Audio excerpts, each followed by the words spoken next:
Ini supaya tidak ada salah paham karena Pak Andri menganggap anaknya yang menjadi korban dicap orang luar sana. Pak Andri yang kami tangkap bagian dari perundung. Iya. Kita supaya tidak ada salah paham ya Pak ya. Iya. Supaya tidak putus tadi ada yang disampaikan. Intinya saya dengar dari Mas Reza sama Ibu Depi itu dipikir mungkin pihak dari kepolisian juga dipikir itu kasus perundungan atau bullyingan. Jadi saya begini, saya berasumsi, saya takut ini anak saya ini udah jadi korban loh Pak, Bu Depi. Anak saya udah jadi korban. Antara hidupnya itu antara 50-50 Ibu.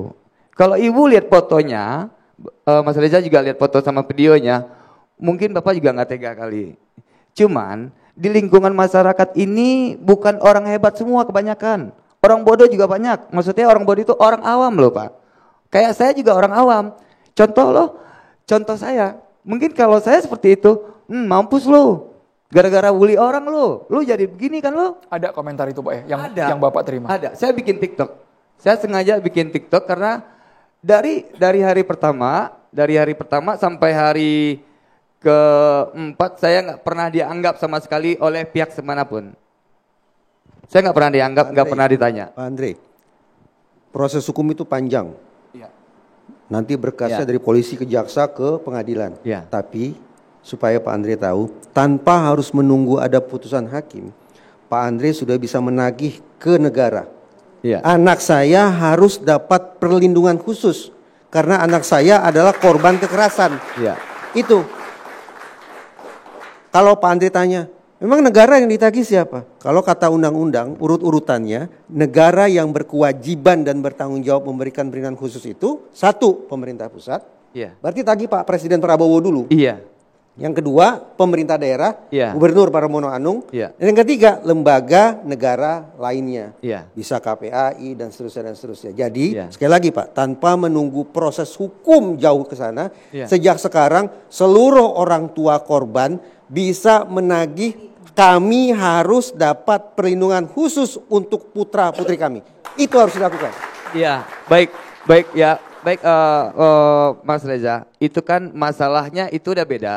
Ini masalah sekarang yang beritanya yang lagi hangat-hangat ini, saya meluruskan, kenapa saya bilang ini bukan kasus perundungan, karena ini anak pelaku ini sama anak saya itu kelasnya berbeda. Tidak saling kenal ya Pak? Tidak saling kenal. Yang pelaku ini kelas 3, maksudnya kelas 12, yang anak ini baru kelas 10. Ya nggak mungkin kalau orang asumsinya masyarakat itu ya pasti yang saya bilang tadi, ini lu bully orang, makanya lu seperti itu. Makanya saya bilang saya potong, anak saya tidak pernah membuli dia. Kenapa? Saya bilang seperti itu. Walaupun saya tidak tahu itu di lingkungan sekolah saya tidak ada. Karena saya berasumsi menganggap anak saya tidak pernah membuli karena anak saya ini baru masuk, belum nyampe setengah tahun. Nggak mungkin dia membuli junior dia 2 tingkat dari dia. Seniornya nggak mungkin 2 tingkat dari dia, seperti itu Pak. Nah ini dia Bapak, betul saya sepakat untuk ini kesempatan kita bicara sama masyarakat. Satu, tidak ada satupun orang yang akan menuduh bahwa para korban termasuk anak beliau adalah pelaku bully. Riset justru membuktikan korban dari pelaku bully justru bukan pembulinya. Jadi sekali lagi bukan pembulinya.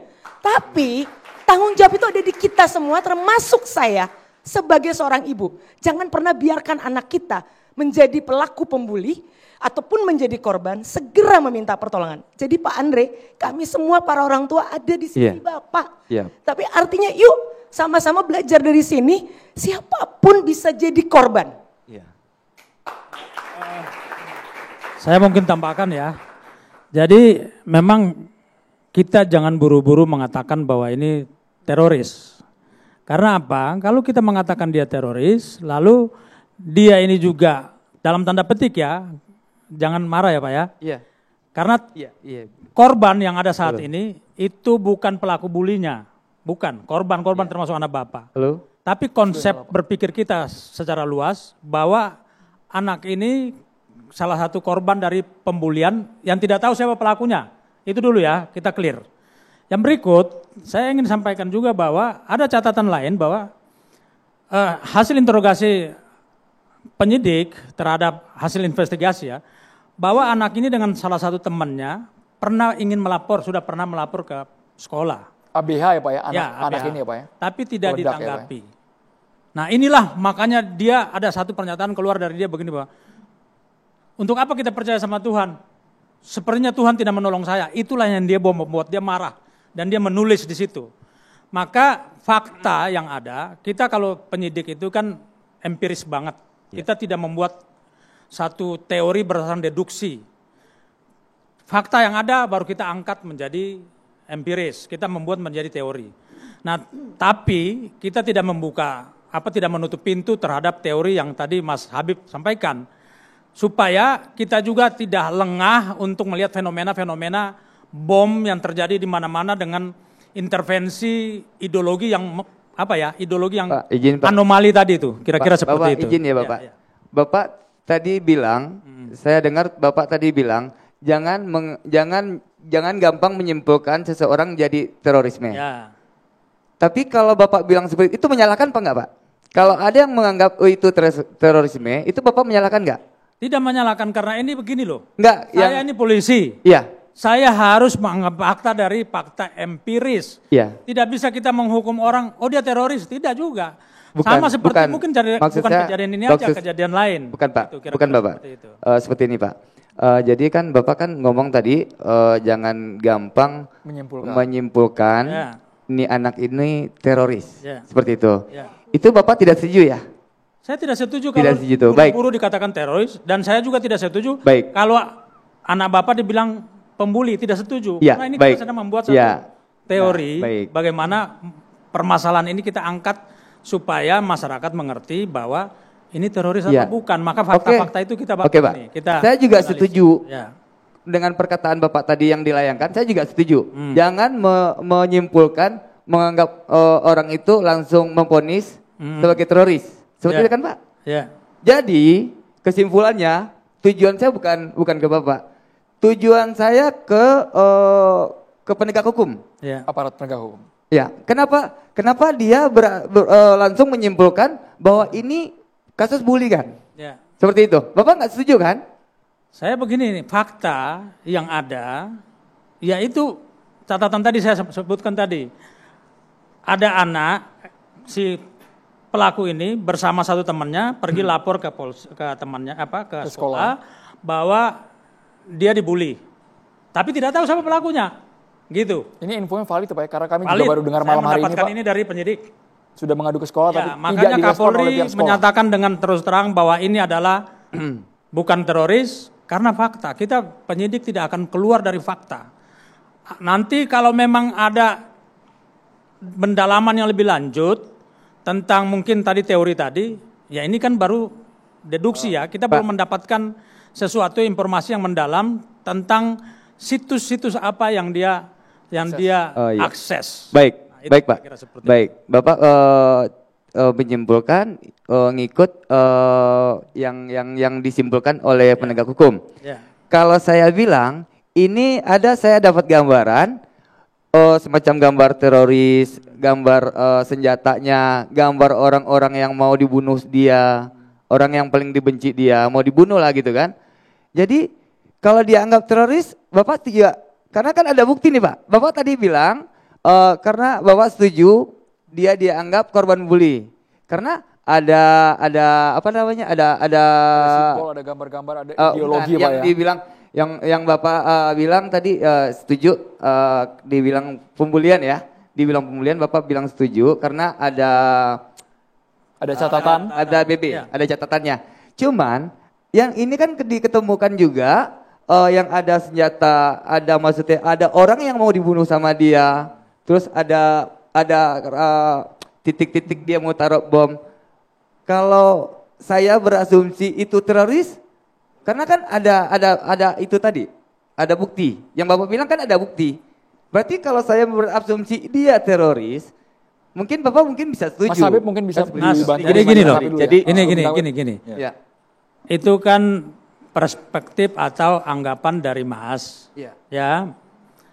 Ini yang saya jelaskan ini adalah ini perspektif penegak hukum.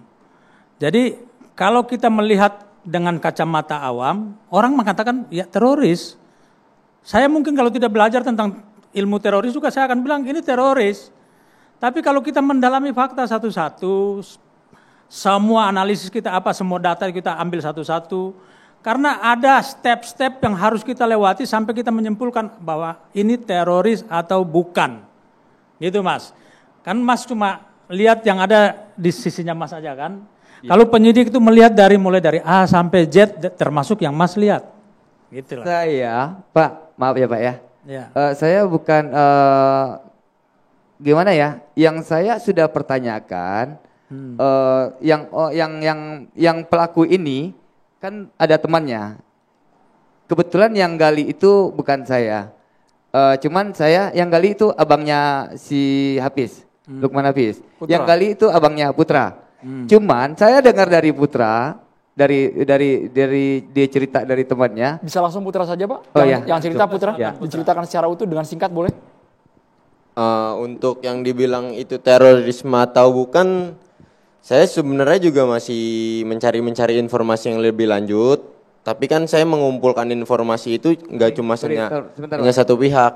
Pak, bentar Kak dulu ya. Saya bukan menganggap dia juga teroris ya Pak.